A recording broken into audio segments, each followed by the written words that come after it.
เจียวเป็นหน่วยกำลังคักเลย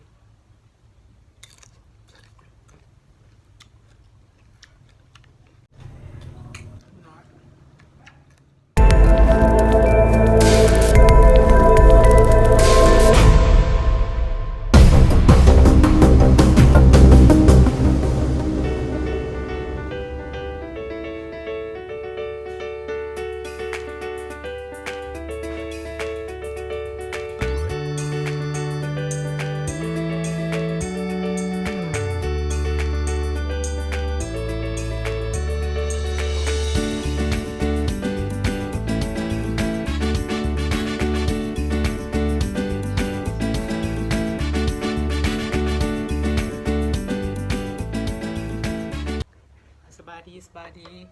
มื้อนี้เขาจะมากินมะม่วงเนาะมะม่วงอ่อนกำลังคัก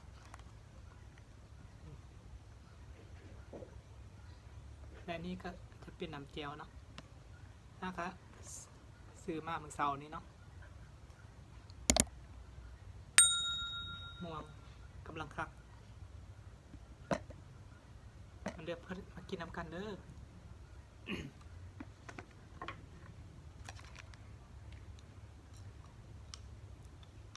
และนี่ก็จะเป็นน้ำเจียวเนาะเจียวปลาแดกกำลังคัก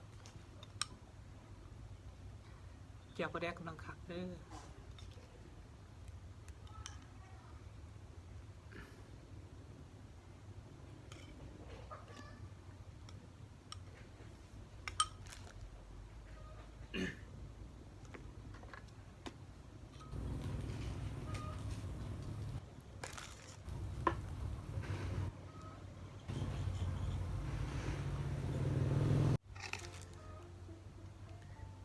มะม่วงอ่อนกำลังคักเนาะ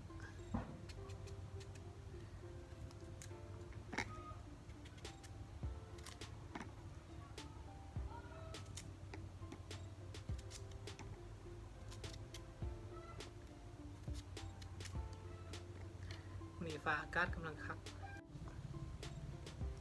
มากำลังได้ที่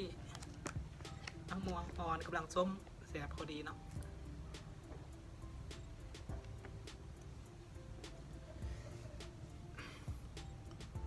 ครับ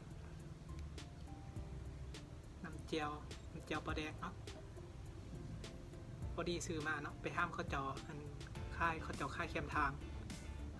เหรอจอดรถห้ามซื้อโลนึงจังว่า60,000 กีบเนาะก็เลยเอาแต่ซ้ำนี้เนาะซ้ำนี้ต่อแห้งละ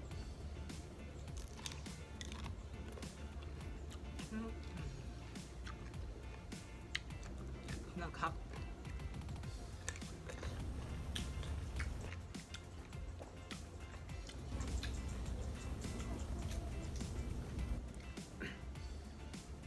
พอดีเป็นแฮมเจียวให้กระปุกหนึ่งเนาะเรามาปรุงเอาอีกซื้อ4,000 กีบเนาะพอดีกินกำลังกิน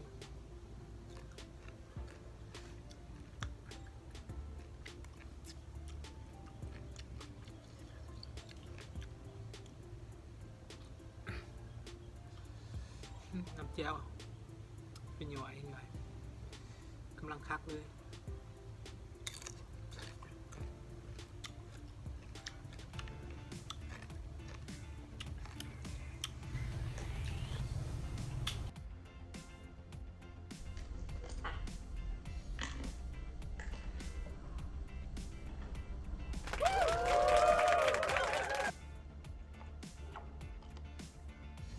กินส้มมะม่วงนะมะม่วงอ่อนกำลังคักเนาะ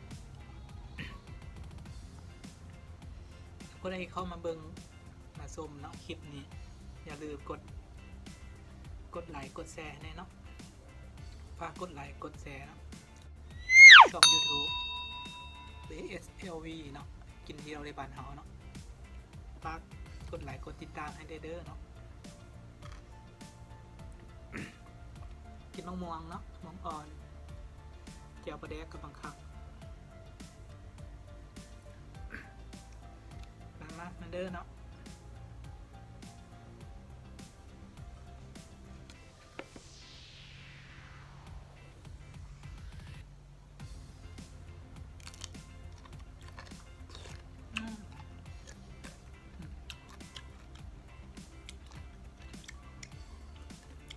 กำลังส้มครับเนาะ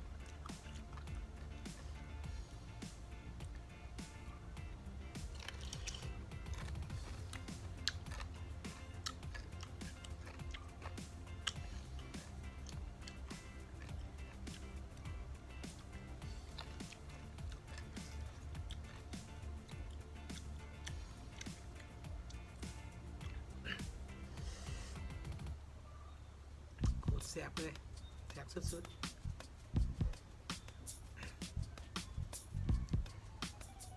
ซื้อกระเพงเนาะเอามากินกระโคตรแซ่บเพราะว่าช่วงนี้กระม่วงอ่อนกับบ่ค่อยมีเนาะเจ้าค่ายแต่ว่าโลนึง60,000เนาะ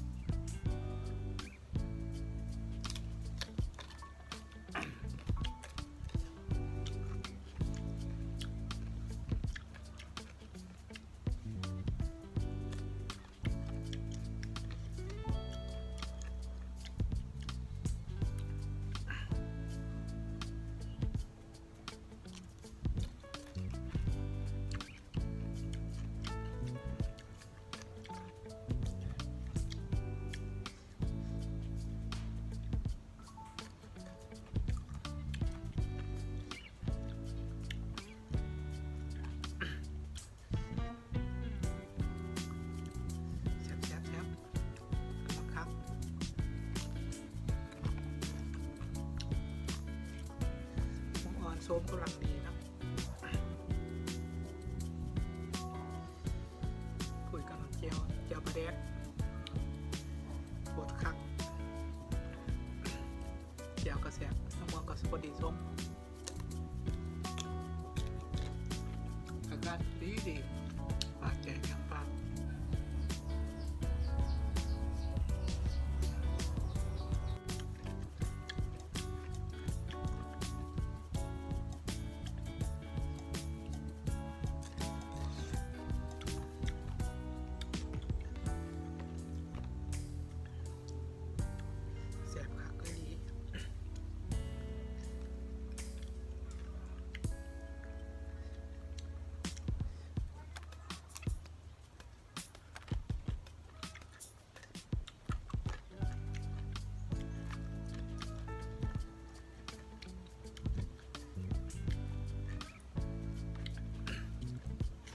ถ้าเขามาเบิ่งอย่าลืมกดไลค์กดแชร์เพื่อเป็นกำลังใจให้ในเรื่องเนาะ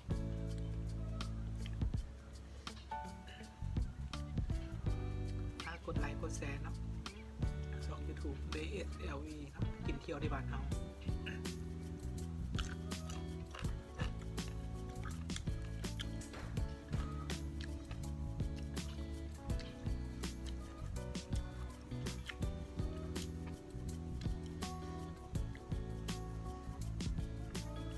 เห็นคลิปนี้เราอย่าลืมนะฝากกดไลค์กดแชร์กดติดตาม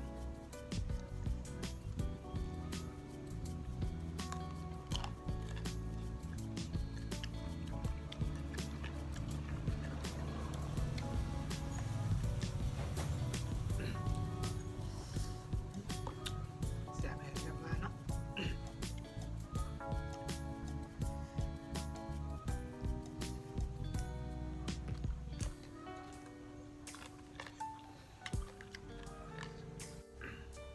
ส้มม่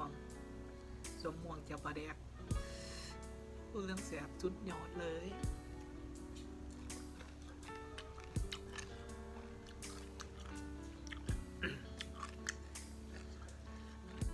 อย่าลืมกดไลค์กดแชร์เนาะเพื่อเป็นกำลังใจให้เห็นคลิปใหม่ต่อๆไปเนาะ